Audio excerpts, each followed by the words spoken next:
Tárgy, darásfészek akció. Szigorúan titkos.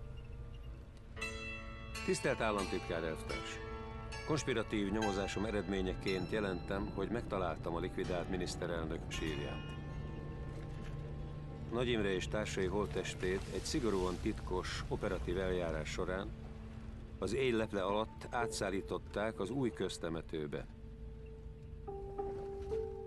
Különleges állami titokként kezelve fedőnéven temették el őket. A sírhelyek körülbelül 3 kilométerre vannak a főbejárattól. A területet magas fű és bozót borítja.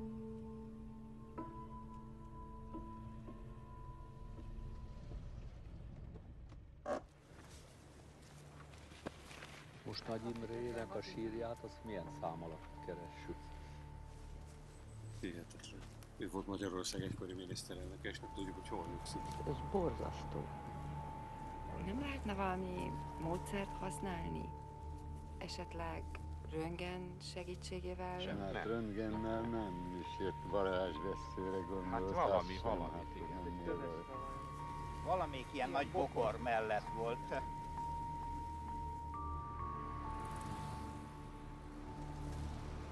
Sind Sie bereit, Genossin Kelm? Anschrift? An alle ersten Sekretäre. Liebe Genossen, Fragen aus der Partei und Bevölkerung veranlassen uns, euch auf diesem Wege über die ernsten Gefahren. Itt van sárga jel, itt van. Itt van.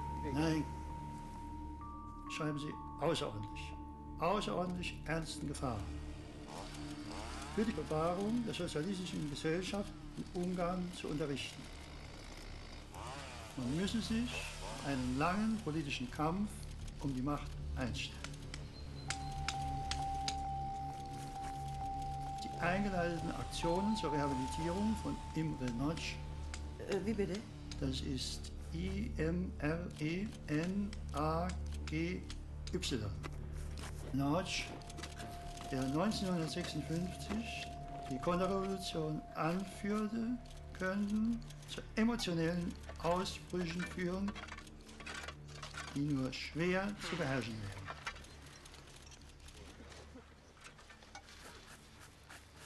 Arcát lefelé. Ez kész. Szóval nem bertelen. Így jár a kiújatúzó ruskikkal.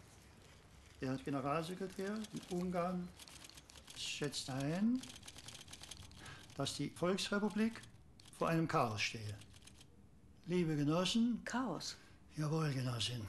Chaos. Vor einem Chaos stehe.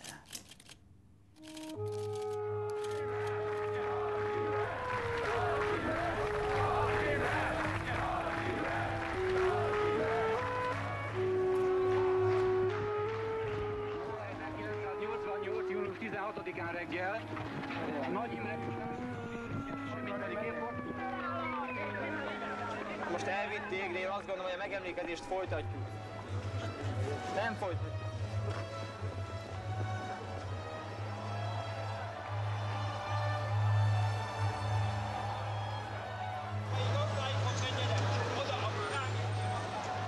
Wo sind wir denn? Wo leben wir denn? Jahrzehnt zu Jahrzehnt beweisen, dass der Sozialismus siegreich ist und dass ihm, nur ihm, die Zukunft gehört. In 4 Jahrzehnten hat sich bestätigt, dass die Existenz der sozialistisch-deutschen Republik ein Glück für unser Volk und für die Völker.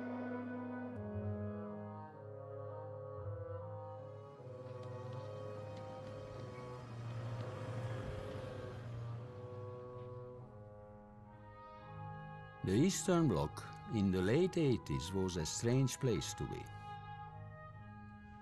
For 40 years, we had been pretending that we were creating paradise on Earth. But now, slowly, the truth was coming to the surface.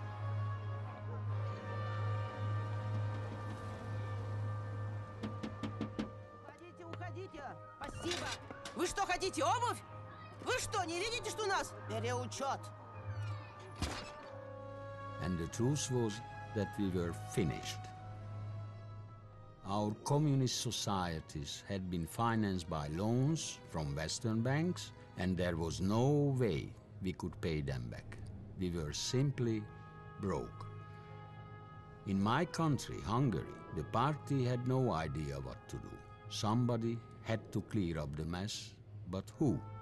Németh Miklós elvtársat a minisztertanács elnökévé megválasztotta.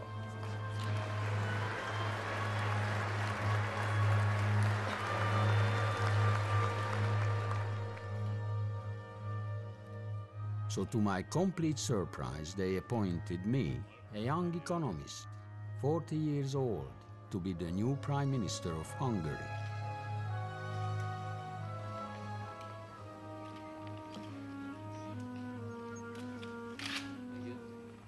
Még nem.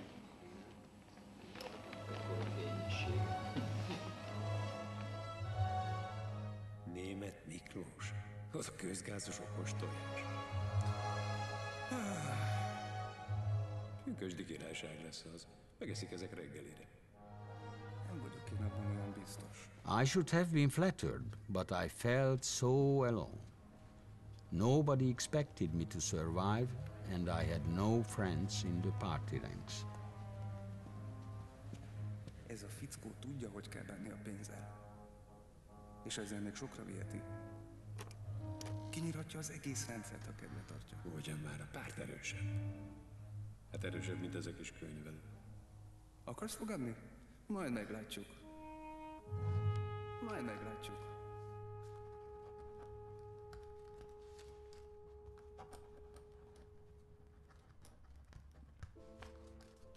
It was well known that the system is a dead end. My job was simply to save the country from bankruptcy, so I had my first look at the national budget. I gone through and went through as an accountant of the key features of the budget. Among others was a big sum I discovered under a special code name. It was under the Home Ministry. Pista, a csőd szélén állunk, ugye tudod? Tudom, Miklós. Ahogy nézem a ti számaitokat, látok a belügynél egy meglehetősen impozáns összeget. De nem tudok rájönni, hogy vajon ez az összeg mire megy el. Mert csak egy kóddal van megjelölve, EJR. Elárulom, Miklós. Hidd el, ennek igen egyszerű a magyarázata, tudod? Biztonsági okokból van kóddal ellátva. Az S100-as bújik meg a kód mögött. S100-as? Az mi a franc? It turned out that the money was all about the 240 kilometers of electrical fence on our border to Austria. In other words, the Iron Curtain.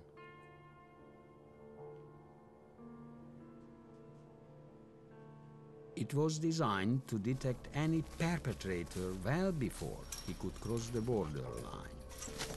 Electric signals would be sent and rockets would go off.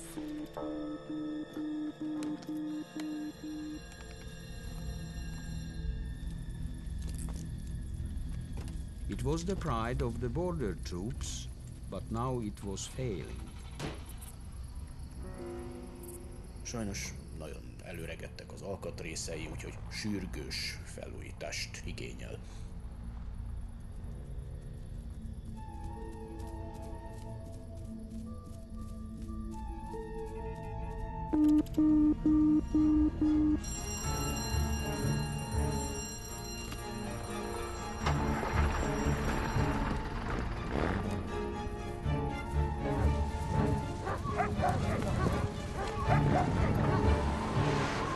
Az őrsökön naponta többször is előfordul vakriasztás, a gyakori jelzés, többször megszakított pihenő negatívan hat az állományra. Régebben szovjet nyersanyagot használtunk a javításra, de sajnos a szovjetek leálltak az alkatrészek gyártásával. Úgyhogy máshonnan kell beszereznünk.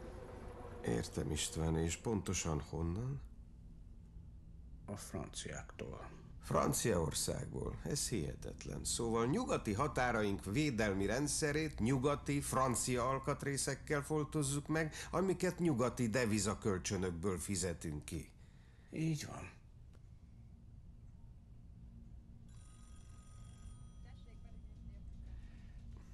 De ez nonsens, nem? De igen.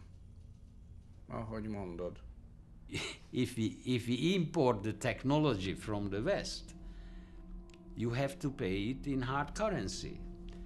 The hard currency was not enough in the Hungarian coffers, so you have to ask for a loan somewhere. So this was really a crazy situation. So I raised that item from my budget.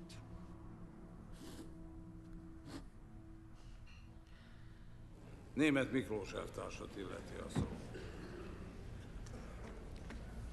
Tisztelt Országgyűlés! Önök itt és most felelős cselekvésre adtak számomra felhatalmazást. Olyan történelmi pillanatban, amikor körülöttünk és bennünk sok minden változott. Te hallottad? Körök kitörölte az S100-asnak költségvetésbe. Viccelsz? Dehogy viccelek. Nézd meg a főnököt. Szerintem a német ezzel kihúzta a gyufát nála. Nézd meg a fejét. Felvállaltam, melynek terhét és súlyát érzem, még nagyobb erővel. I did what I thought was right, but not everybody agreed with that. Certainly not Károly Brosz, the leader of the party.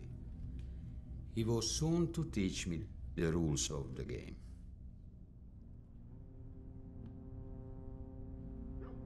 Roughly a week before Christmas, the then-time Minister for Defense called me up and said to me that you should come to see me because there are certain documents you should see and sign. And he escorted me into the lift. And interestingly, the lift, when it was moving, was not moving upward, but downward.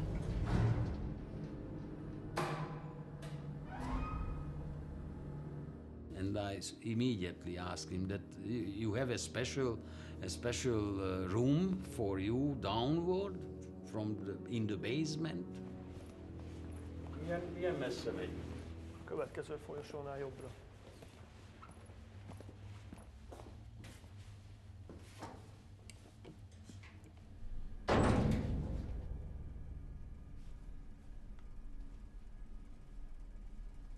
Just maps everywhere.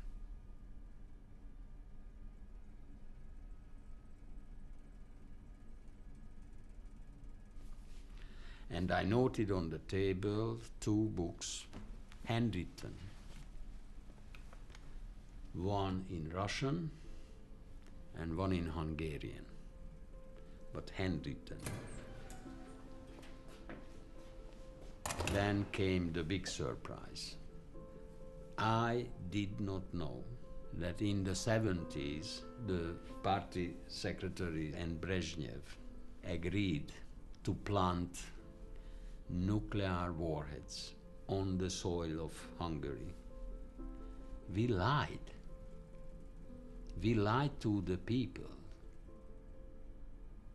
És hova kell kilőjük ezeket a rakétákat, ha szabad kérdeznem? Hát, Olaszország a célpont. Az észak-olasz városok. Torino, Genova, Velence. Velence? Igen, úgy, Velence. És te erről tudtál, Karcsi? Igen, tudtam. De ez a legszigorúbb államtitok, senki sem tudhatja. Ezért nem mondtam el, még neked sem. És mi van akkor, ha tudok róla, de nem írom alá? Miklós, ne viccelj. Alá kell írnod. Akkor jegyzőkönyvet veszünk fel, hogy tájékoztattunk róla. Értem. Inkább vegyük fel a jegyzőkönyvet. Na elég, nem marháskodj. Most már te is tudsz róla, úgyhogy írd alá. Jó? I felt a kind of depression. You cannot build a system on lies. So you can imagine, you sign a document and at the same time you commit yourself not to tell this to anyone. The closest advisors around me, two of them, they immediately recognized that something substantial changed. I was not able to hide the surprise and the feeling. I said, not now. I will never ever tell you. But even before Christmas, I shared it with my two advisors. Hoppá. Előttem eddig minden párttitkár és minden miniszterelnök aláírta. Ez kívülről, belülről életveszélyes. Ebbe komolyan belebukhatunk, tiszta sor. A lelkemre kötötték, hogy államtitok. Senkinek sem mondhatom el. Személyes találkozót kell kérni Ivánéktól. Úgyis hamarosan menned kell a kötelező moszkvai pofavizitre.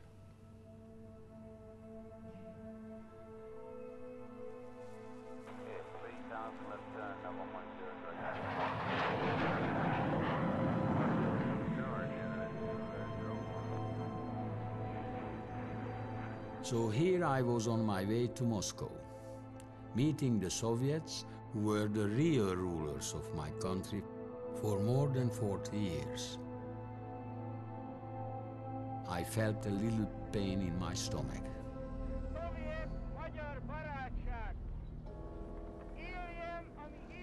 You have to understand my childhood in the early 50s, dominated by the Communist Party. Hardliner Bolsheviks ruled the country. I was roughly 8, 9 years old. And my grandpa had a radio in the village. I'm talking about 1956, late October, November. An uprising of the people against the tyranny, against the communist rule. It was a revolution, and now the Russians were coming to crush it.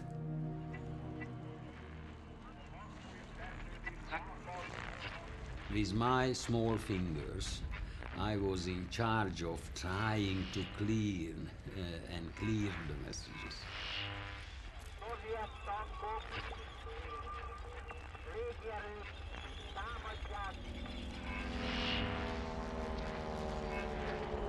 Hajnalban a szovjet csapatok támadást indítottak fővárosunk ellen, hogy megdöntsék a törvényes magyar demokratikus kormányt. Prime Minister Imre Nagy was speaking to the people. He had been part of the communist regime, but now he had joined the people. He had made the Russians promise that they would leave Hungary. But the Soviet Union cheated him, betrayed him, and came back with the tanks.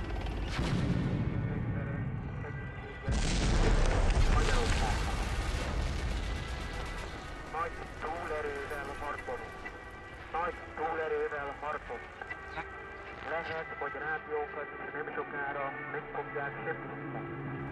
Partizán harcban.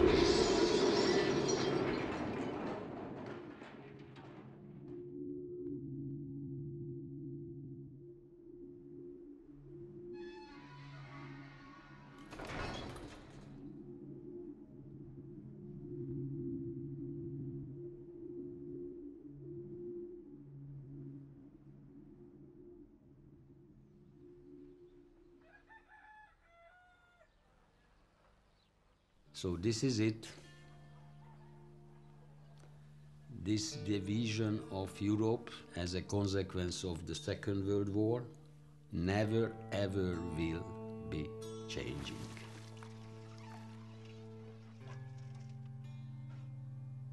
This is our way of life.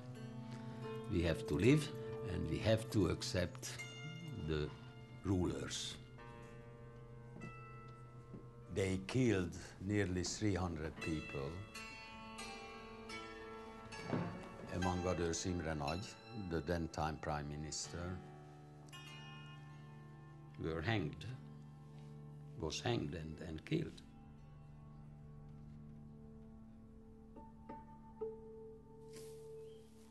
Big disappointment everywhere.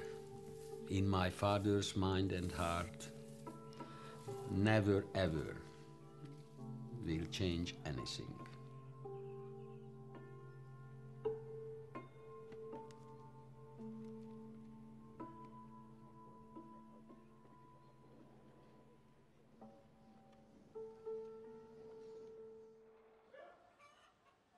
But I was thinking to myself, is this a life for me?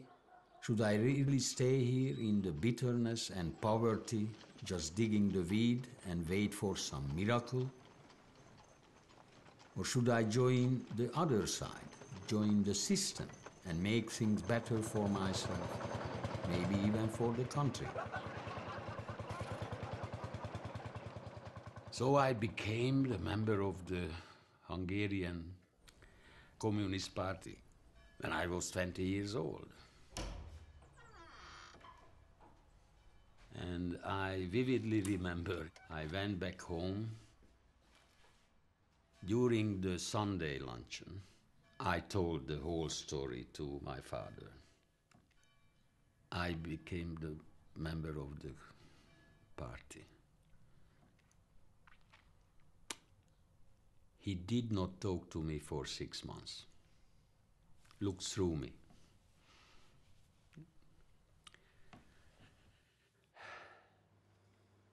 Jézus,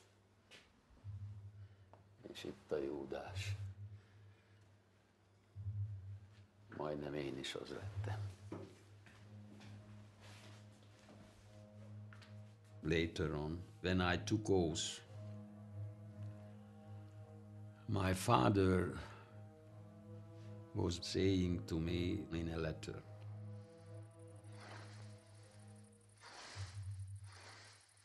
never forget where you're coming from. Tell the truth to the people and to the world. If you are not lying, then, as your father and your mother here in this village, we will be able to walk with our heads high up. Tell the truth to the people and to the world.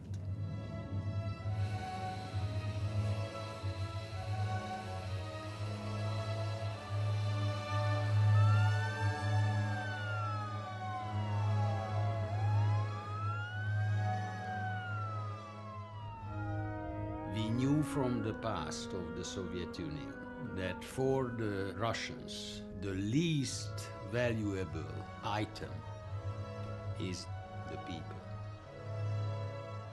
Stalin sacrificed sometimes millions, keeping together the Soviet Empire. Unbelievable what sort of sufferings the whole nation gone through.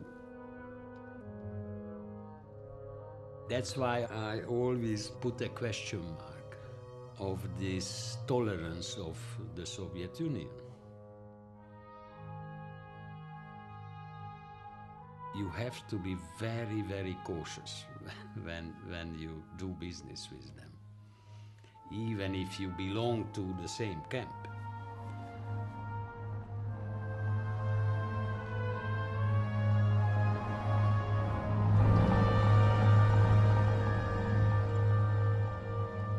I was nervous, very nervous.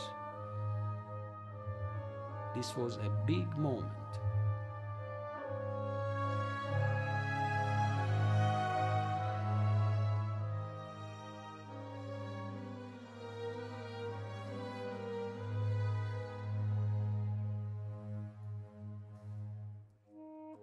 But Gorbachev was different. Gorbachev was the first boss from Moscow who just showed his hand and we shook hands, and that was all. not a hug, let alone a big kiss. So these are minor things, showing a lot on the personality. And step by step, it became a very lively discussion. Мы с большим интересом следим за событиями в Венгрии и ценим ваши результаты. Köszönjük. Próbálkozunk. Однако, мы согласны не со всеми решениями. Иногда вы слишком быстро действуете. Я лично не верю в ваши планы для многопартийной системы. Вы должны быть осторожны. Мы не можем допустить, чтобы реакционные силы активизировались. Számunkra nagyon fontos, amit ön nemrégiben Kijevben mondott, hogy minden ország a maga sajátosságait figyelembe véve alakítsa a jövőjét. Если ваша политика верна, то вам необходима только одна партия. Помните, Ленин говорил, мы, большевики, Россию завоевали, а теперь должны научиться ею управлять.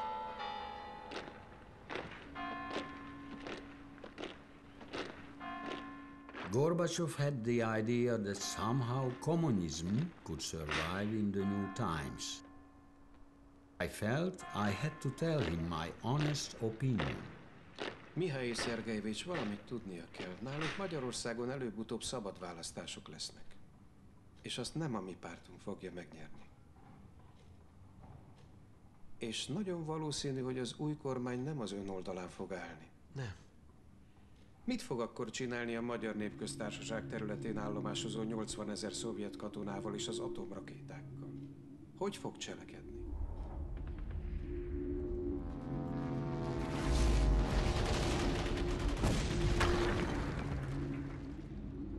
Пока я сижу в этом кресле, не будет никакого повторения того, что случилось в 1956 году. They were knocking during our meeting, calling for the end of the meeting because there is another one. And he said, yeah, wait, postpone it a bit because we are here discussing very important issues. Egy dolgot még mondanom kell feltétlen. A Magyar Népköztársaság jelenlegi kormánya úgy döntött, hogy a nyugati határzárat fokozatosan lebontjuk. Természetesen mindenkit szeretnénk tájékoztatni a munkálatok előtt. Честно говоря, я не вижу в этом большой проблемы. Könnyen elképzelhetőnek tartom, hogy lesznek, akik viszont problémának fogják látni. Például az elvtársak Berlinben. Да. Не знаю.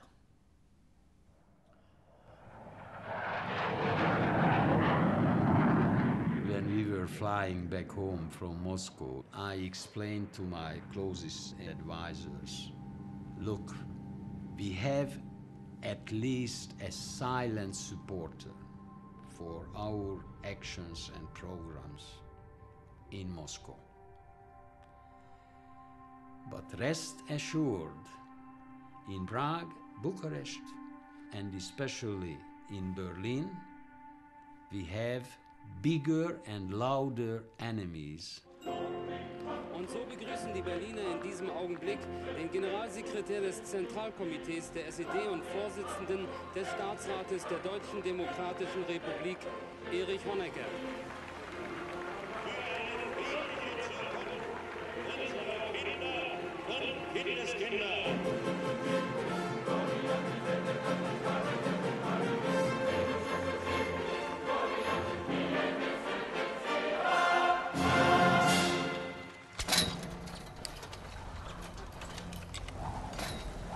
Ungarn hat heute damit begonnen, die seit 40 Jahren bestehenden Grenzbefestigungen zu Österreich abzubauen. Auf mehreren Kilometern wurden elektrische Signalanlagen demontiert und Stacheldraht niedergerissen. As soon as we started the work on the border, barbed wire, Honecker smelled and felt the danger. Hat denn jemand von euch die Nachrichten gesehen? Ungarn. Kann mir jemand sagen, was die vorhaben, unsere Genossen in Ungarn? Honecker assessed the decisions and actions as clear signs of undermining their power base. Honecker probably assessed his situation correctly. Nun, Genosse Kessler? Nein. Genosse Mielke, hast du was? Tut mir leid, Erich. Ich hab nichts. Und die Botschaft, die sollten ja wissen. Auch nichts.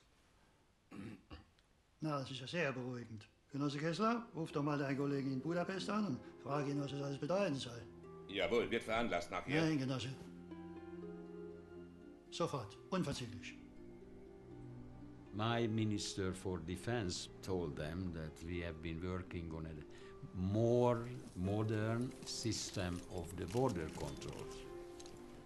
It was to some extent a lie. Also, Genosse Kessler, wie sieht's aus? Ja, also ich würde sagen, wir sollten uns nicht so viele Sorgen machen. Die ungarischen Genossen sagen, sie würden die Sicherheit gewährleisten. Unbedingt. Was soll das jetzt bedeuten? Es soll genau bedeuten, dass weiterhin patrouilliert wird und noch dazu, der Streifendienst wird auch verstärkt. Na gut, Genosse Kessler, dann frage ich mich aber, warum Sie die ganze Westpresse zusammentrommeln. Interessant, oder? Also die ungarischen Genossen berichten uns, dass sie damit lediglich nur ihren Beitrag zur europäischen Entspannung leisten wollen an der Grenze. Diese Maßnahme sei, wie soll ich sagen, eine so rein grenzkosmetische. Naja, das wollen wir hoffen.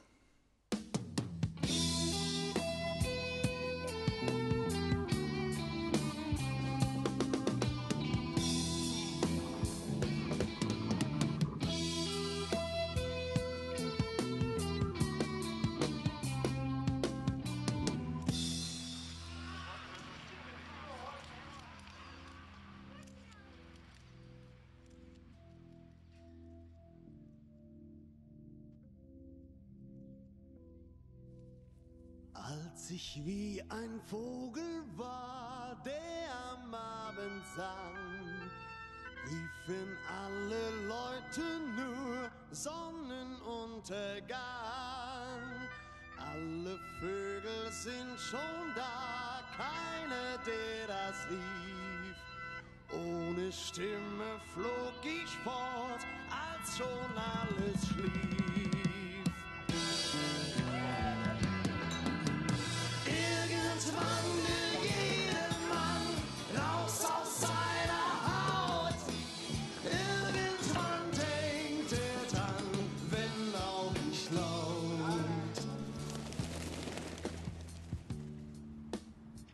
Ja, der Kasseturm. Das war schon was Besonderes. Man kam nicht unbedingt rein. Das erste Mal bin ich eigentlich gar nicht reingekommen. Und beim nächsten Mal habe ich dann den Türsteher doch beschwatzen müssen, mich reinzulassen, was ein bisschen gedauert hat, aber irgendwie hat der Kontakt dann doch gehalten, sodass man sich drin noch mal traf. Ich natürlich dann auch ein Getränk spendierte, weil er mich ja doch so großzügigerweise reingelassen hat. Und da hat sich natürlich dann mehr entwickelt. Und das war dann halt der Kurt, was dann später mein Mann geworden ist. 1979 habe ich den Kurt kennengelernt.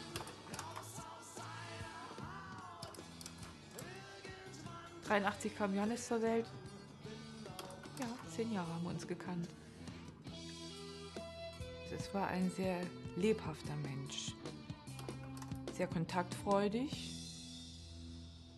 Also wenn er sich nicht um sein Studium kümmerte, kümmerte er sich um den Rallye-Sport, besaß ein Trabi, der dann auch umgebaut wurde als Rennfahrzeug. Das hat ihm auch Spaß gemacht. Und ich könnte mir vorstellen, dass das schon Ausleben des Frustes gewesen ist, was man ja sonst nicht konnte. Irgendwann will jeder Mann raus aus seiner Haut. Irgendwann denkt er dann, wenn auch nicht laut.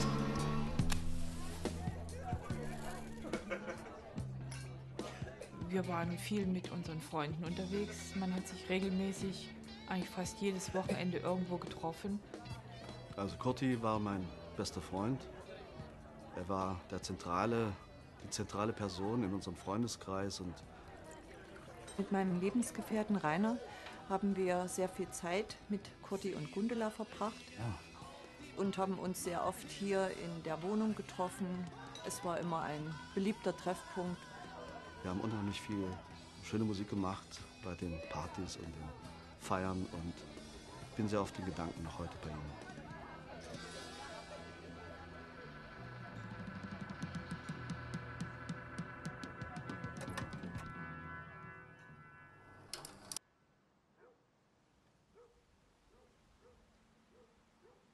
In diesem Kreis sprach man dann auch schon über politische Sachen.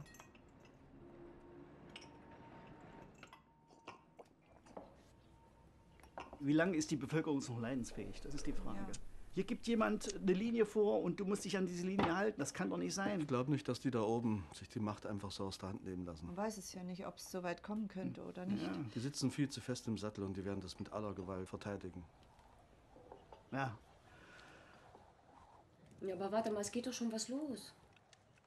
Guck mal in Ungarn, da passiert was, die wollen den Zaun abbauen. Das ist doch ein Signal. Das ist doch ein absolutes Für Signal. mich erscheint es auch so. Ich bin mir nicht im Klaren, ob das ja so eine Art Schau ist. Ja, genau. Wir wissen nicht, wo es hingeht. Das kann auch nach hinten losgehen. Ist das bei denen auch so streng, weißt du das? Ach, soweit ich weiß, ist der Zaun zu. Das ist ähnlich wie bei uns, vom Osten in den Westen. Ist schon gesichert. Natürlich ist die gesichert. Es sind genügend Grenzsoldaten, die natürlich bewachen. Ich meine, bei uns gibt es Minen. Gibt es bei denen Minen? Rechnen muss man damit, sicherlich. Aber bestimmt nicht in dem Ausmaße wie hier. Aber gibt es einen Schießbefehl in Ungarn? Tja, es darf eigentlich nicht mehr geschossen werden. Eigentlich. Ja. Aber es ist immer noch ein Land in dem kommunistischen Lager. Das ist genau der Punkt. Und da wird es solche Leute gehen, die diesen Zustand weiterhin aufrechterhalten wollen. Ja, sicher. Es prickelt und keiner weiß, wo es hinführt. Es ist wirklich wie ein Pulverfass. Ja? Aber der Versuch ist da und die Chance ist da. Ja. Da gibt es ja diesen neuen Ministerpräsident, Miklos Nemeth. Also ich denke, das könnte eine Chance für dieses alte orthodoxe kommunistische System zu durchbrechen. Man kann ihm das nur wünschen, wenn es so ist, dass er das schafft. Richtig.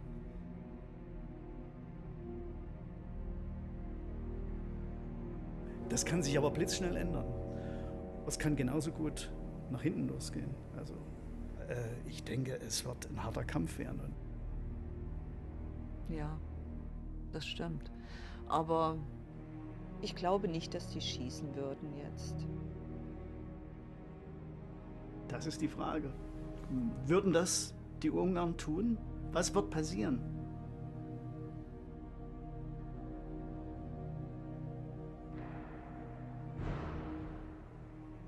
By this time, the party boss and I had gone completely separate ways.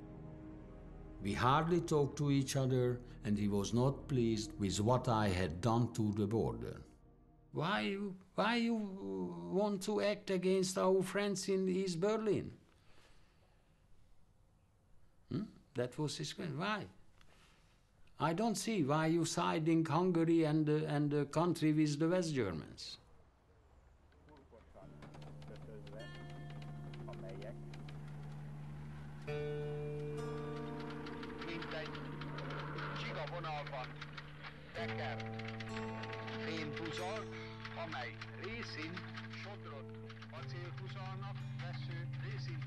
But the real showdown between him and me was over a dead man's body.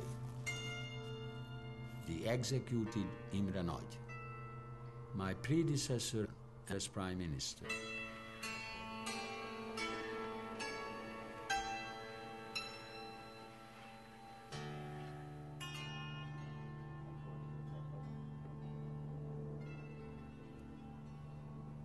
By that time, there was an official request from the family of Imre Nagy and representatives of the civic society to rebury the victims of 56.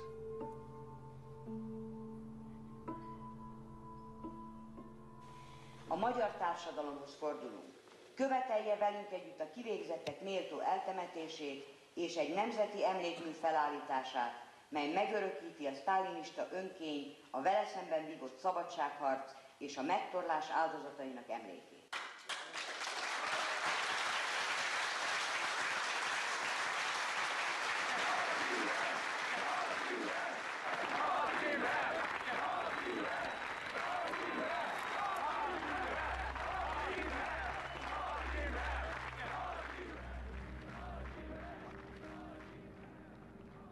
...1956-os magatartásáért Nagy Imrét a magyar kormány nem rehabilitálja.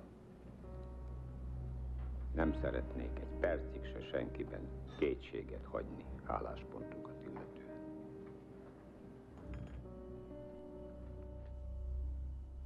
Szegény Grósz elvtárs, a legrosszabb rémálma válik valóra.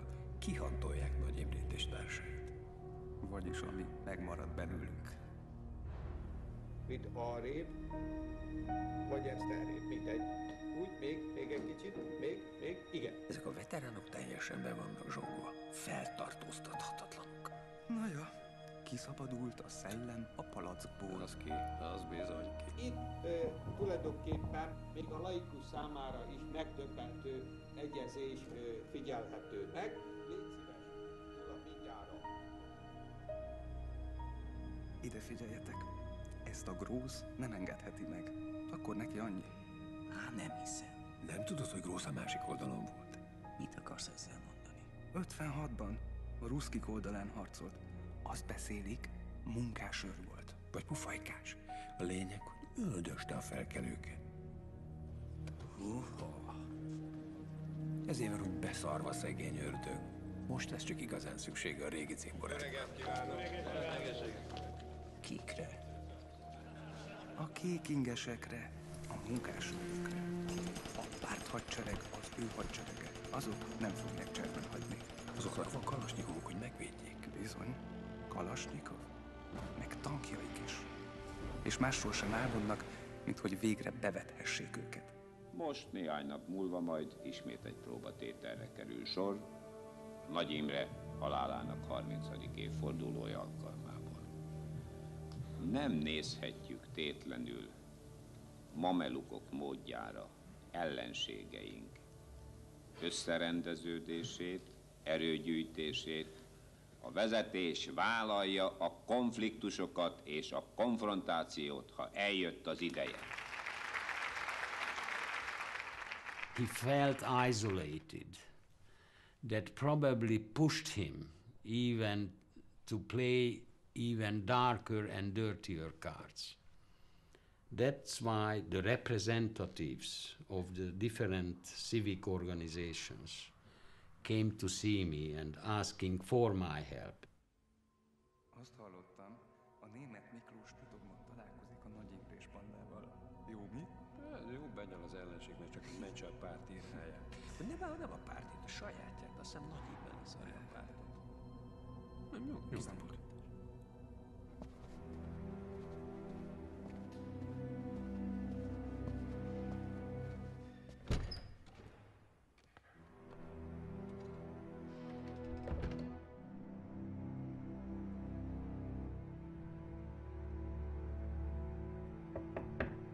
Befelé! Na, gyertek csak, gyere! Na, kinek járt el a szája? Mi van? Kinek járt el a szája és mikor? Miklós, miről beszél? Most jövök a Fehérházból a PP ülésről. Grósz minden erejével igyekezett beszennyezni Nagy Imre nevét. Bejelentette, hogy a rehabilitációról szóló tárgyalásokat megszakította, és ekkor tüntetőleg rám nézett. Értitek? Nézett. Engem nézett. Tehát tudta, hogy tárgyalok a Nagy Imre újratemetését szervező bizottsággal.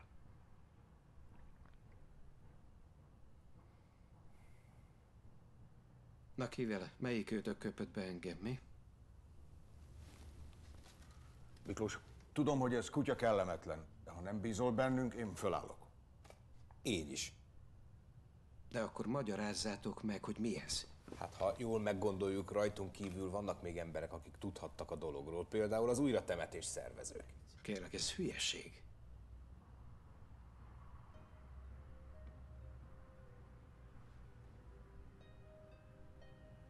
Az elhárításnál. Mi?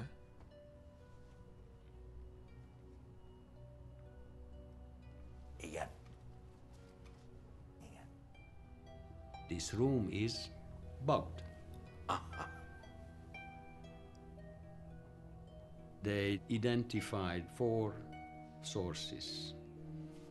The 4th place was a gift from Comrade Ryzhkov, the Soviet Prime Minister. No way that the Russians deliberately put in that gift a bug. It was bugged by the Hungarian security forces, which were under a direct command and direct influence of the party boss. Kinek járt el a szája és mikor? Mi van? Miklós, miről beszél? If we wanted to discuss very sensitive, politically sensitive issues, we went outside for a walk on the banks of the Danube. Ide figyelj, Miklós, tovább már nem titkolózhatunk. Gross előbb-utóbb rá fog jönni, mit tervezünk. Az egész Nagy Imre ügy túlnő rajtunk. Senki nem felejtette. Ott él az emberek emlékezetében. Nyilvánosságra kell hoznod, hogy részt kívánsz venni a temetésen. Persze. Tudom.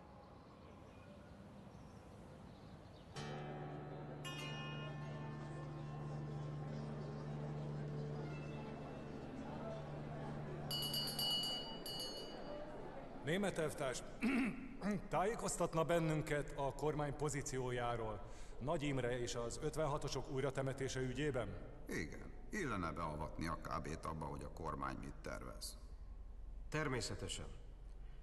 Tájékoztatom önöket, hogy a kormány részt kíván venni Nagy Imre és társai újratemetésén.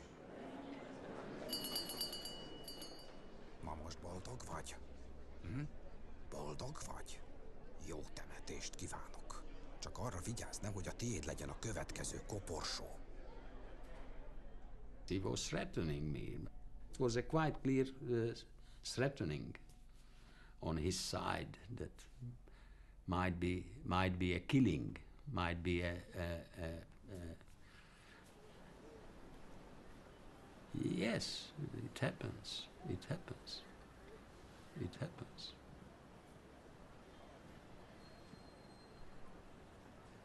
On the 16th of June of that year, on the Hero Square in Budapest, we organized the reburial. We set up a stage for 5 coffins for the heroes of the 56 revolution. More than 150, 200,000 people crowded in the square. And we paid tribute. The security person, he put a special jacket under my shirt. And he told me to make sure my head is always moving, very slowly. If you move your head and the body permanently, there is no way even a professional will find your head. It was quite a nervous day.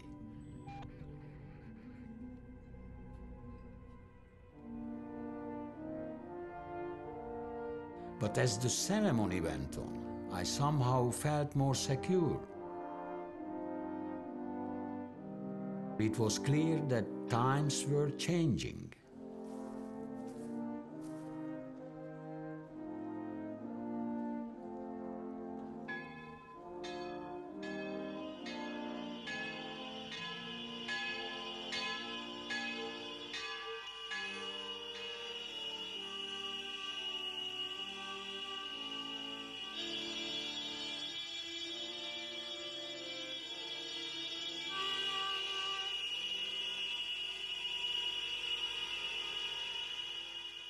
Ezzel Grossnak lőttek. Igen, ez kész. Grossnak annyi. Miklós egy mázlista. De hátra van még a fekete leves. A következő meccs az kemény lesz. Tudod, mire készül? A varsói szerződésre gondolsz? A csúcsra Bukarestben? Bizony. Apu, hogy megy be az a nagy elefánt az oroszlán barlangjába? 89 July. We have the Warsaw Pact gathering and meeting in Bucharest.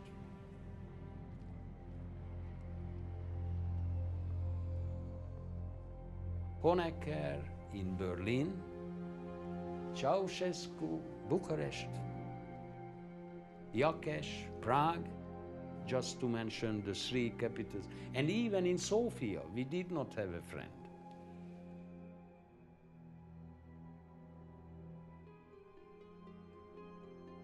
Ceausescu, the Romanian dictator, proposed to discuss the developments and events in two countries, namely in Poland and in Hungary, which are undermining the proletarian internationalism of our brotherhood. The Bulgarians, the Czechoslovak delegation, and the East Germans supported the proposal because this is a type of disease. Even some of them use this word, disease. They quite clearly suggested to Gorbachev that use the weapons, please, against these two countries. They were fighting for their real life. I was sitting like this next to the Russian Soviet delegation, and Gorbachev was blinking with his eyes. Take it easy. Take it easy. That was the message by this blink. Without Gorbachev's support, there was nothing anybody could do to harm us.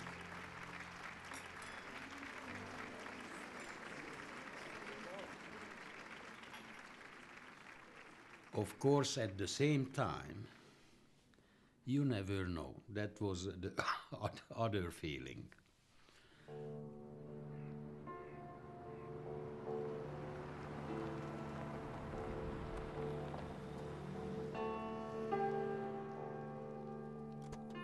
We had to check what is going on in Moscow. Check the stability of his chair.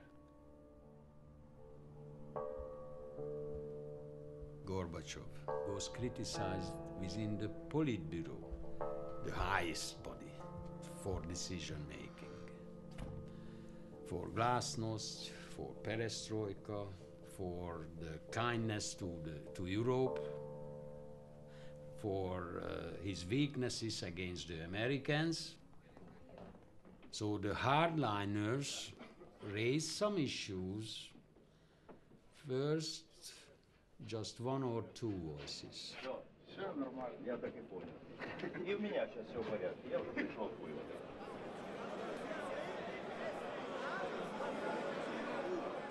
Здесь мы, людей, которые получили... Then we got the news from Moscow that there was a very heated discussion, and it was very likely that from one day to the other there is a quick flip, toppling Gorbachev, getting a hardliner, and then again blood will be flowing in the streets of Eastern and Central Europe.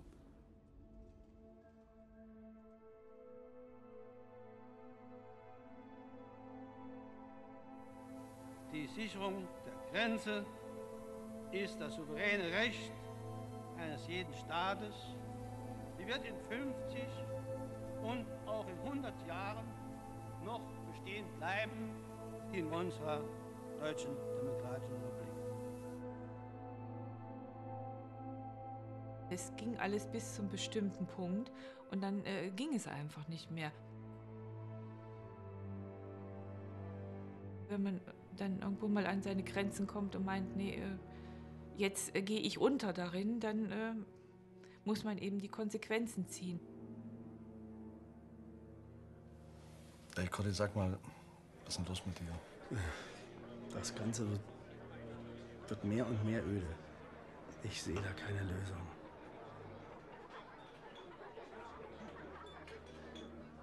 Manchmal denke ich,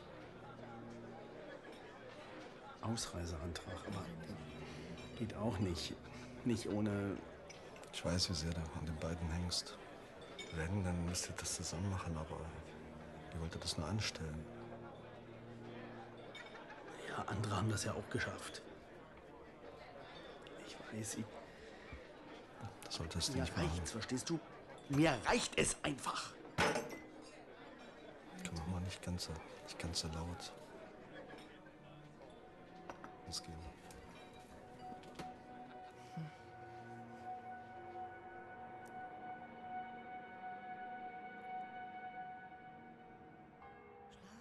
Kindlein, schlaf, am Himmel ziehen die Schaf, die Sternlein sind die Lämmerlein, der Mond, der ist das Schäferlein.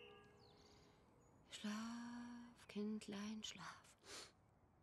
So, und jetzt Licht aus, gute Nacht, schlaf schön. Wir haben dann immer gewartet, bis Johannes sicher geschlafen hat, weil man weiß ja nicht, wenn Kinder schnappen ja schon mal Sachen auf und erzählen das dann unbedacht weiter. Kannst du die Tür offen lassen? So? Noch ein bisschen. Das ist gut jetzt, Johannes. Gute Nacht. Also es musste nicht der eine den anderen überreden. Das war wirklich in uns beiden gewachsen. Schander ist doch unten, der wird uns schon helfen. Du meinst, der weiß Bescheid. Ne, das waren Gespräche unter uns. Dass wir zwei weg wollten, das war schon geheim. Das haben wir ja niemandem erzählt. Wirklich niemandem.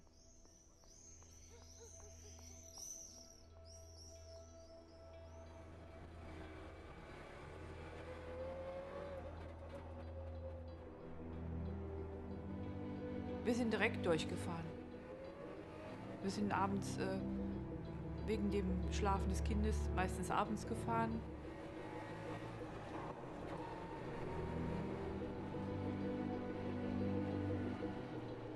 Wir waren beide angespannt bis zum geht nicht mehr. Ich muss wohl sagen, wir hatten auch keinen richtig festen Plan. Wir wollten einfach jetzt erstmal nur bis Ungarn, bis nach Budapest.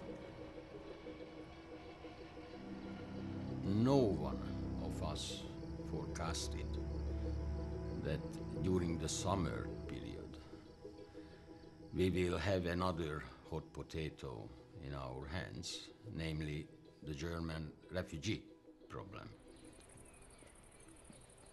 I got the first news that, interestingly, after the 2-3 weeks long holiday, some of the GDR citizens decided to stay. And it was clear to me that this is now very, very serious.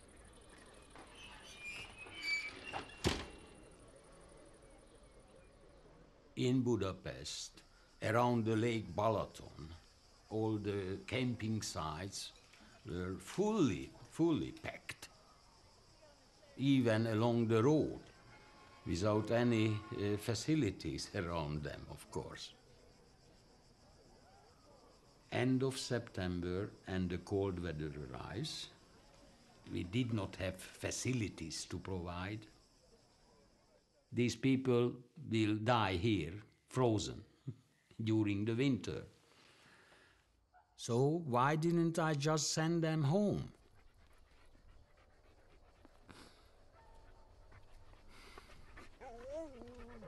For years, we were obliged to pick up East Germans and send them on special airplanes, organized by the infamous Stasi, to take them home, in many cases to certain prison or severe harassment. We couldn't keep doing that, certainly not with 100,000 people. We had to find a clear solution.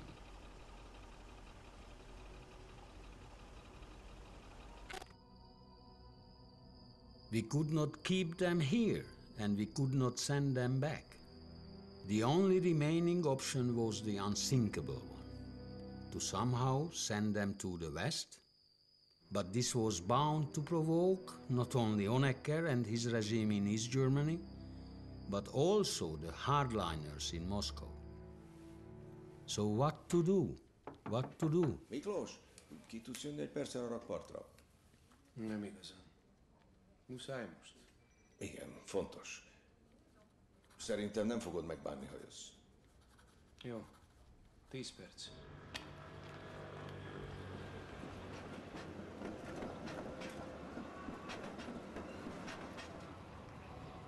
Tudod, mi ez? Na mi? Talán valami térkép. És találd ki honnan van. Figyelj, nincs most erre idő. Csillebércen, az úttörő táborban, ahol az NDK-sok 1000 számra táboroznak, ott osztogatják. Nézd, itt van Budapesten. Ez meg a Sopronba vezető út. Aha. És nézd, a határt is rárajzolták. És mi van itt még? Na, a pán-európai piknik helyszíne. The Pan-European Picnic was an exceptional event where a group of local activists from East and West had got our special permission just for a few hours to meet on the actual borderline. Under strict supervision, they were allowed to celebrate the old bonds between Austria and Hungary with plenty of goulash and lots of wine. One part of the program was organized on the Hungarian side and the other part but the gates were open. It was only allowed for the locals, but somehow the East German refugees got wind of this. They organized an escape, not for all, but at least for the bravest.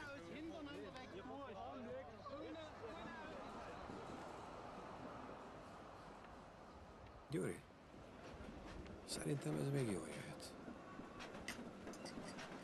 Nem bánnám, ha az NDK-sok közül lenne, aki él az alkalommal. És átszökik. Igen, átszökik. És mi nem avatkozunk közbe. Értem.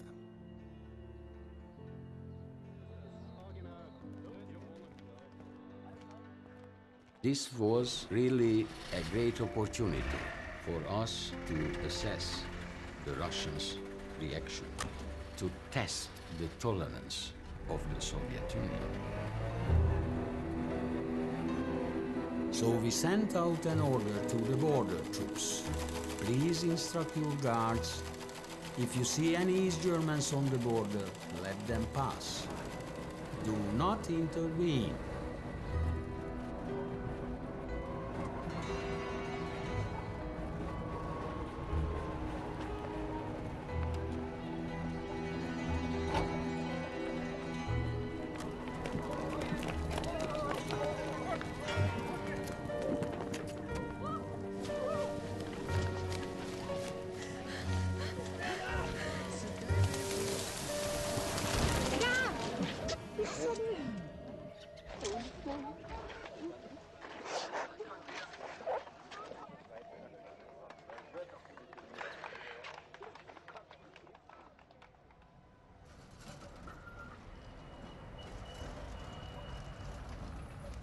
Wir sind da in Budapest angekommen.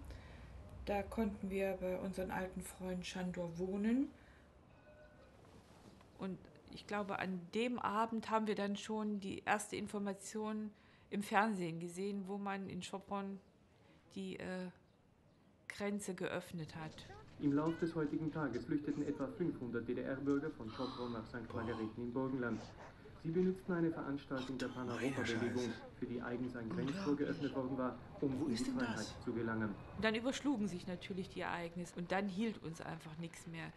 Wir haben gedacht, bevor die jetzt die Grenzen wieder dichter machen oder die Kontrollen verschärfen, versuchen wir doch ganz einfach da noch eine Möglichkeit zu finden, um auch über die Grenze zu kommen. I was in my office all day. I was nervous, very nervous. Luckily, there was no knocking on my door by the Soviet ambassador, no telephone calls from Moscow. Sándor, hör zu. Du musst es für dich behalten. Wir wollen auch rüber. Das haben wir schon lange beschlossen. Wir halten es im Osten einfach nicht mehr aus. Das geht gar nicht. Sándor war eigentlich der Erste, der erfahren hat, dass wir das Land verlassen wollten. Wir fahren morgen früh zur Grenze. Nein, also ich rate es nicht. Muss ganz vorsichtig sein. Aber wir haben gerade gesehen, dass die Grenze doch offen war für alle. Ja, aber dann wurde wieder geschossen. Ich sage, die Lage chaotisch. Absolut chaotisch.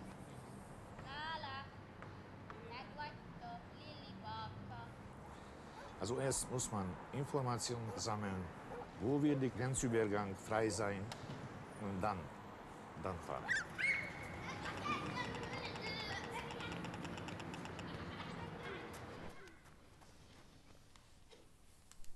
Na, da kann man direkt mit dem Auto hinfahren.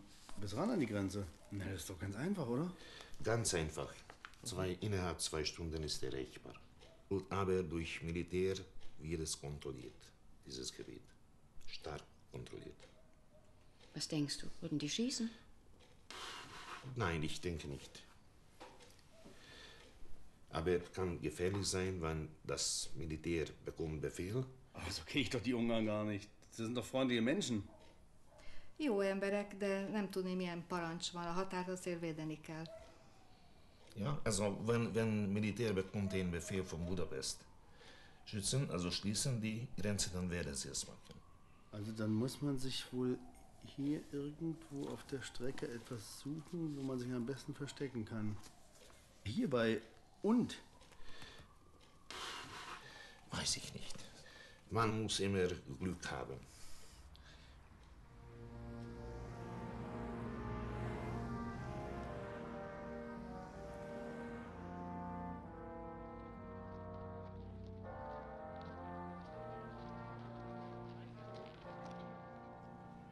Történelmi küldetést teljesítve hidat verünk Európa keleti és nyugati része között. Ritka pillanat ez a világpolitikában, bűn lenne elszalasztani. We badly wanted the change. We wanted to lead the country into a whole new era. But the truth is that I had little control of what was going on in the country. In key positions, generals or deputy ministers played their own cards. Some key persons supported me and the government decision, but there were some part of the organization who were able to intervene.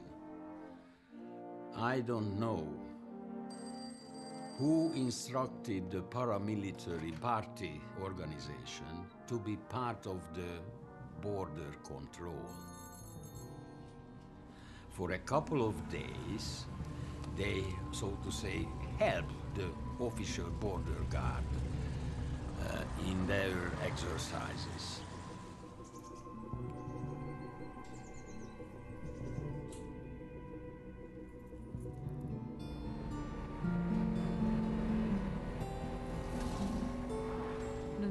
Von Budapest Richtung Grenze gefahren. Wir hatten uns eingebildet, ja, wenn das einmal da so abgelaufen ist, dann passiert das bestimmt nochmal. Wie geht's, Johannes? Der hat immer noch Bauchkrämpfe. Wirklich? Was ist denn jetzt los? Ah, Scheiß. Mami, sind das Polizisten? Wie? Nee, sind das nicht Grenzpolizisten? Nee, das ist eine ganz normale Verkehrskontrolle. Bist du sicher? Alles ist in Ordnung. Quatsch, guck mal, die haben doch ganz andere Uniformen. Nein, ich... Was machst du denn jetzt? Ich muss doch anhalten. Komm, wir fahren weiter. Spinnst du? Das hat er vielleicht gar nicht gemeint. Der hat doch so gewunken. Vielleicht sollten wir einfach Ich nur rede langsam mit fahren. denen. Lass mich mal, ich rede mit Gut, denen. wenn wir jetzt auf die Tube drücken, dann sind wir drüben. Ich rede mit denen, alles ist in Ordnung. Die haben natürlich dann scharf kontrolliert und alles, was da so mit deutschen Kennzeichen in der Grenznähe auf den Straßen unterwegs war. Dann hat man uns gefragt, was man hier will. Also wir sind schon erst, damit die sich zufrieden gegeben haben, Richtung Budapest gefahren. Aber bei der nächsten Kreuzung sind wir halt wieder umgedreht und sind wieder in den Ort gefahren, der da sehr grenznah war. Rudi, wollen wir nicht mal anhalten? Wir sind doch alle müde. Hier? Naja, hier irgendwo am Rand, oder?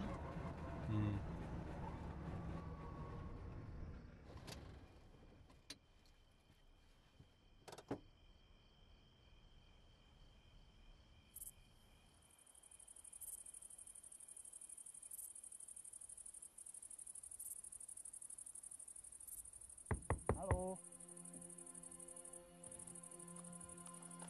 NDK-sok vagytok?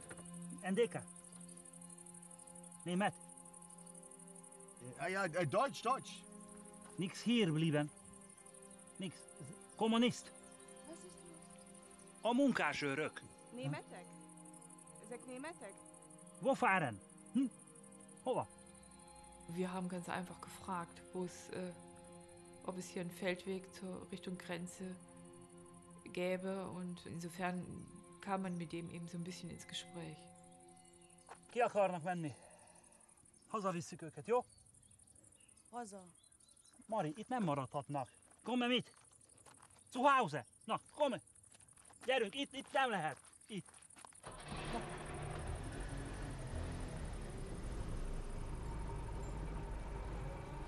Er würde uns helfen. Wir sollten doch ganz einfach den Tag bei ihm verbringen. Er würde uns abends zeigen, wo man über die Grenze gehen könnte oder versuchen könnte. Wir waren ganz froh, dass die uns das angeboten hatten, da im Haus zu bleiben. Wir hatten ja vor, das nicht bei Tageslicht zu versuchen, weil wir ja wussten, dass noch patrouilliert wird. Und er meinte, ja, das ist schon machbar. Das ist ein Maisfeld, der Mais ist hochgewachsen. Wir haben heute Vollmond. Das Mondlicht scheint ja so ein bisschen und man erkennt ja dann, wo man hintritt.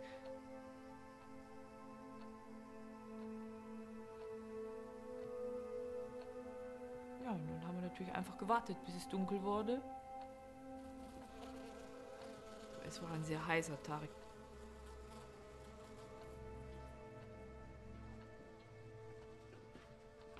Wir haben dann auch versucht, ein bisschen zu schlafen, was natürlich nicht ging. Dazu waren wir zu aufgeregt.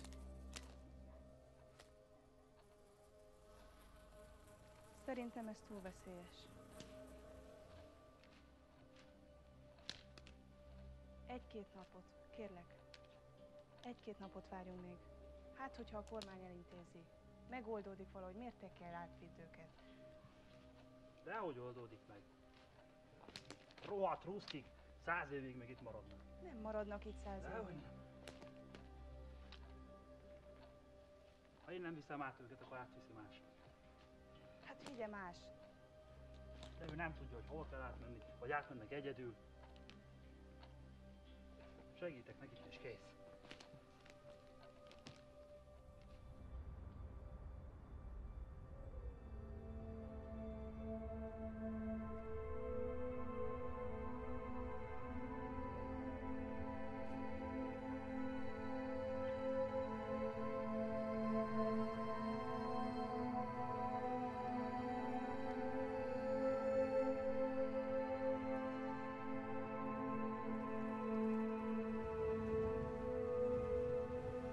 Ez van, bazd meg, ezt is megúszta. Ez a Miklós tényleg burokban született. Persze, Gorbacsov rámosolyog, és minden a legnagyobb rendben. De nincs itt egy kis déjà vu? Már miért lenne? Hát az embernek akarva akaratlan egy bizonyos Nagy Imre elvtárs jut az eszébe, nem? Bízom az oroszokban. Hol végezte? Egy gödörben. Bezony. Azt hiszem igazad van. Bezony. Hogy igazam van-e? Arra mérget vehetsz, kisapám, hogy igazam van. Ez a Miklós gyerek teljesen nagy. Az osztrák-magyar államhatáron elfogott tiltott határsértést elkövetők száma 1989. augusztus hónapban összesen 6323, és ebből NDK állampolgár 5257.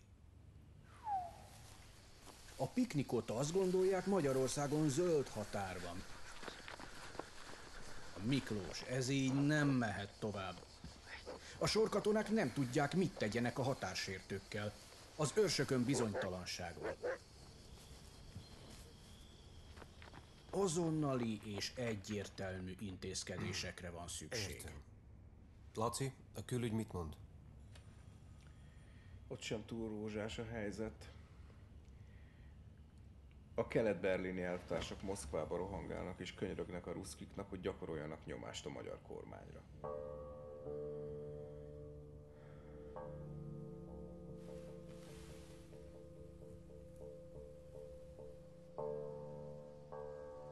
My problem was not just the East Germans themselves, but what was going on in the Kremlin. If they could put pressure on the Soviets, then the hardliners in Moscow would maybe get more aggressive.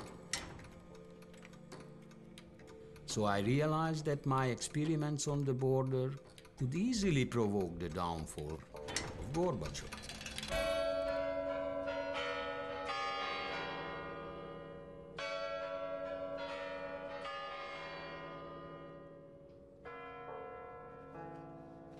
We knew, we forecasted that Gorbachev will be toppled down by a coup.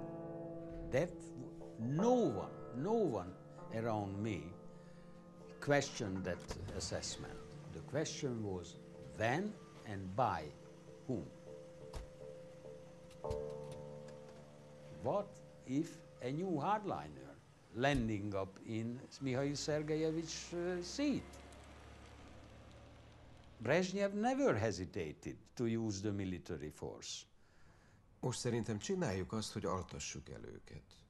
Na és hogy nézzen ki ez a gyakorlatban? Sűrítsük a járőrözést? Szigorítsuk meg az eljárást? Mindenképpen. Persze, most a keményebb arcunkat mutatjuk meg majd nekik. Értitek?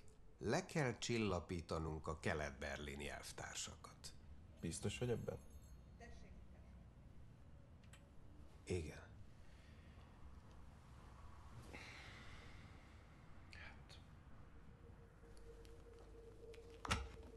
Erőt, egészséget, bajtársak! Erőegészség, örmester elvtárs. Erőt, egészséget, bajtársak! Erőegészség, örmester elvtárs.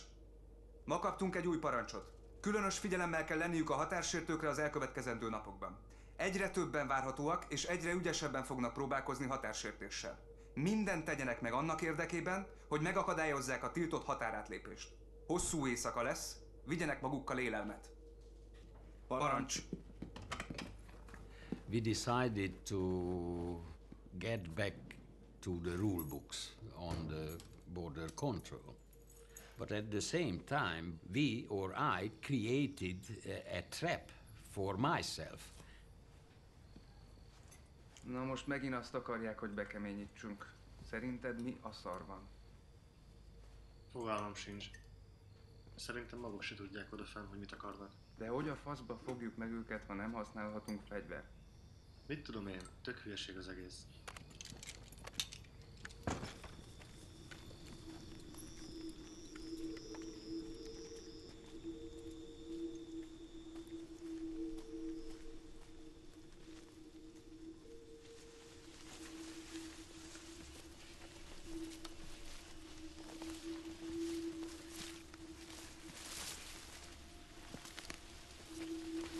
an dem Abend selber war Ruhe. Wir haben nicht miteinander gesprochen. Und wir fühlten uns eigentlich auch allein.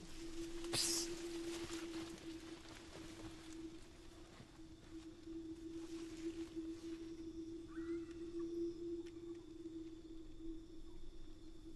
Ha látjátok a határőrt láttok, akkor ne veszekedjetek, mert akkor lőni fog, jó? Was sagt er jetzt? Keine Ahnung. Akkor inkább fussatok tovább egyenesen. Futás. Mert ha átértek, ott nem tud veletek mit csinálni.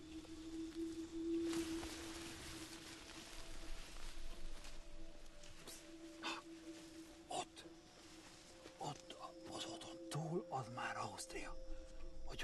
Hogyha szőlőt láttok, akkor Ausztria. Jó? Szőlő. Ausztria. Söhle? Szőlő. Söhle, soll das heißen? Bohr. Wein. Ja. Dann sind wir in Österreich, Austria. Ausztria. Menjetek tovább, egyenesen. Ja. Auf Wiedersehen. Ja. Komm, weiter. Los, komm. Ich habe wirklich nicht damit gerechnet, dass da jemand ist, aber es waren halt welche da.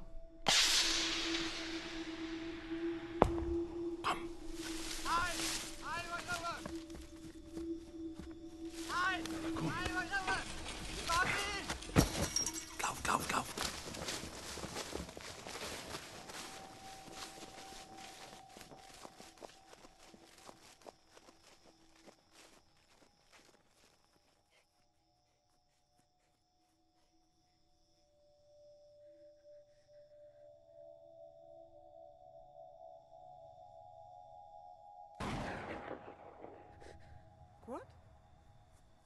What?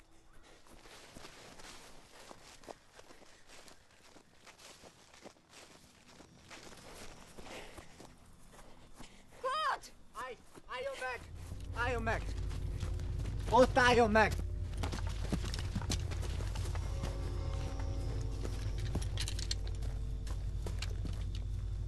Maradjon ott! Maradjon ott!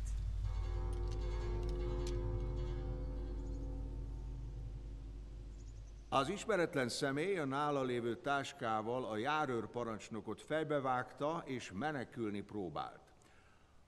A dulakodás közben a korábban már kibiztosított fegyver elsült, és Schulz Kurt Werner, született 1953, weimári lakos, fejsérülést szenvedett, melynek következtében elhalálozott. Picsába. One of the advisors quite clearly told me that, look, this is a very risky business now. Miklós, tudod, hogy ez mit jelent? Ez azt jelenti, hogy minden következő kioltott emberélet a te lelkeden fog száradni. Tudod? Look,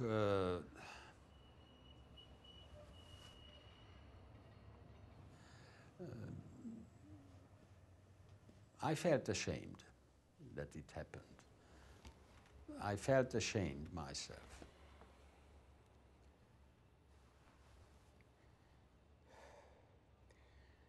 Jobb, ha kiengeded őket. I made the conclusion in a one sentence.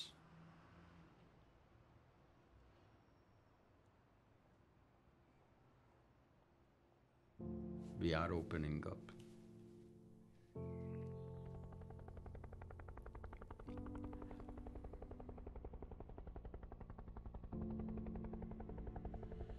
At the end of that meeting in my room on the 22nd, I immediately called up our ambassador in Bonn and instructed him to request an urgent meeting with Chancellor Kohl and Hans-Dietrich Genscher.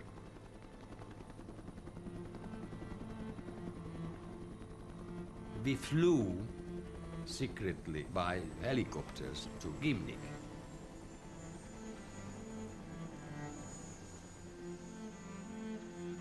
The bomb landed on their table. Kancellár úr, Budapesten fontos döntés született. A menekültek visszatoloncolása az NDK-ba szóba sem jöhet. Kinyitjuk a határt. Az a célunk, hogy szeptember közepéig minden keletnémet ki tudjon utazni az országból. Aber meinen Sie das jetzt wirklich, Herr Nemeth? Így van. I will never forget his eyes. Cole, the big boy, was close to tears.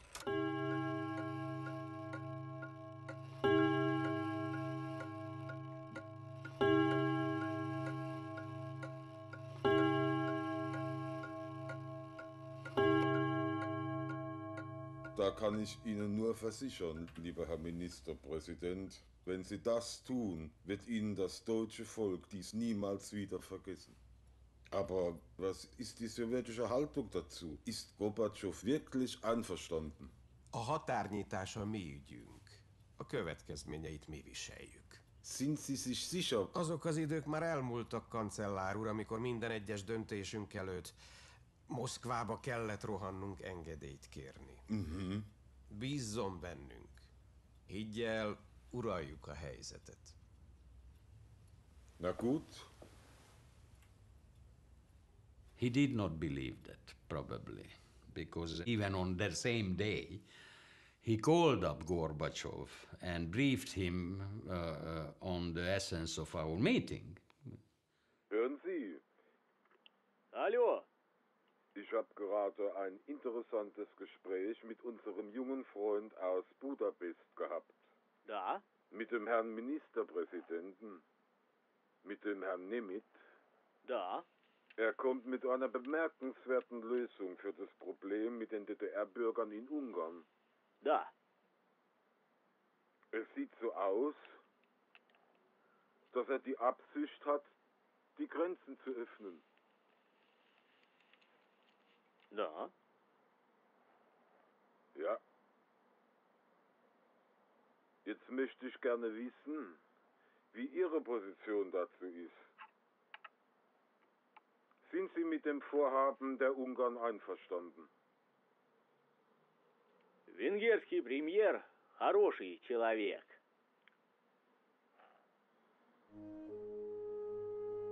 Спасибо. До свидания.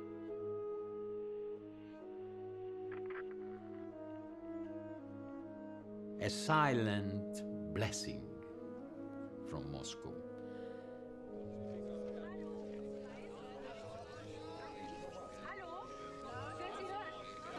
Der Außenminister von Ungarn, Herr Horn.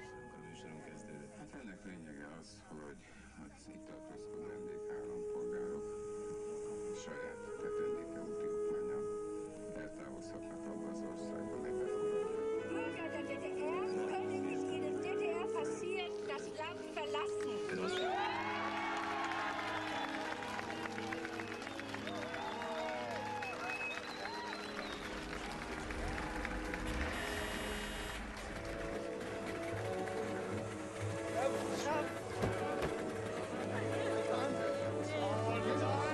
Wir müssen erstmal dazu sagen, erstmal ein ganz, ganz großes Dank an das ganze ungarische Volk, an die Behörden, an die Regierung.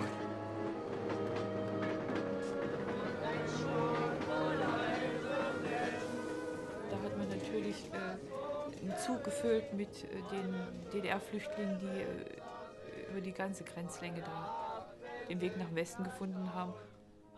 Der Zug war voll. Ja, und das war natürlich, für die anderen war das auch eine schöne Situation. Ne? Die waren alle euphorisch und ich hing da so als Trauerklos dazwischen. Das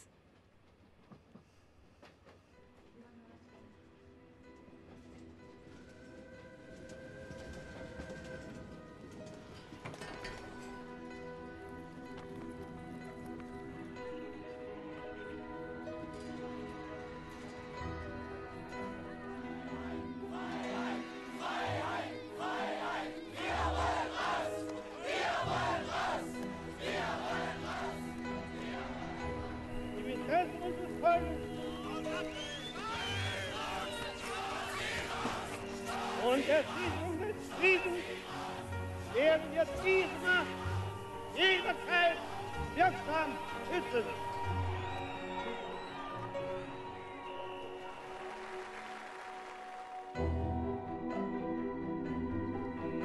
Liebe Genossinnen und Genossen, liebe Bürger der Deutschen Demokratischen Republik. Liebe Berlinerinnen und Berliner,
Als ich wie ein Vogel war, der am Abend sang, riefen alle Leute nur Sonnenuntergang.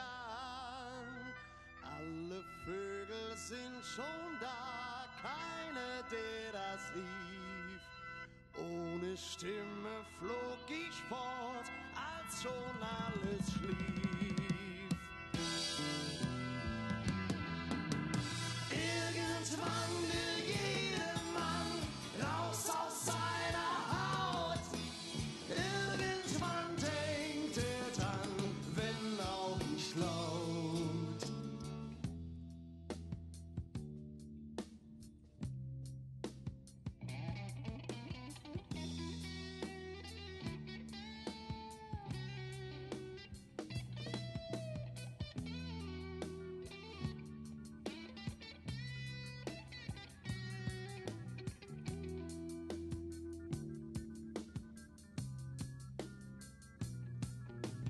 Als ich wie der Himmel war, überm Rosenstrauch, setzte manche sich und sprach: